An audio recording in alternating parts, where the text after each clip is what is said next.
24 ಸಾಕ್ಸ್ಗಳನ್ನು ಸೇರಿ ಅನೇಕ ವಸ್ತುಗಳನ್ನು ನುಂಗಿದ ನಾಯಿ. ಎಲ್ಲರಿಗೂ ಪಡು ಕನ್ನಡ ಟಿವಿ ಯೂಟ್ಯೂಬ್ ಚಾನಲ್ಗೆ ಸುಸ್ವಾಗತ ಅಂತ ಹೇಳ್ತೇವೆ. ಶುರು ಮಾಡೋದಕ್ಕಿಂತ ಮೊದಲು ಯಾರೆಲ್ಲ ನಮ್ಮ ಯೂಟ್ಯೂಬ್ ಚಾನಲ್ ಮೊದಲು ನೋಡ್ತಿದ್ರಿ ಅವರೆಲ್ಲ ಸಬ್ಸ್ಕ್ರೈಬ್ ಮಾಡ್ಕೊಳ್ಳಿ, ಮತ್ತಲ್ಲೇ ಪಕ್ಕದಲ್ಲಿ ಬೆಲ್ಲೈಕನನ್ನು ಪ್ರೆಸ್ ಮಾಡಿ. ಮಾರ್ಚ್ 3 ಸಾಮಾನ್ಯವಾಗಿ ನಾಯಿಗಳಿಗೆ ಚಪ್ಪಲಿ ಜೊತೆ ಆಡುವ ಸಾಕ್ಸ್ಗಳನ್ನು ಕಚ್ಚಿ ಹಾಕುವ ಸೇರಿ ಮಕ್ಕಳಂತೆ ಆಡುತ್ತಿರುತ್ತದೆ.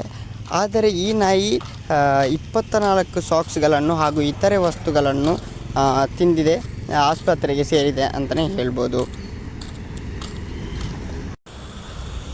ಹೇರ್ ಟೈ, ಸಾಕ್ಸ್, ಶೂ ಸೇರಿ ಹಲವು ವಸ್ತುಗಳನ್ನು ನುಂಗಿದೆ ಅಂತಲೇ ಹೇಳ್ಬೋದು.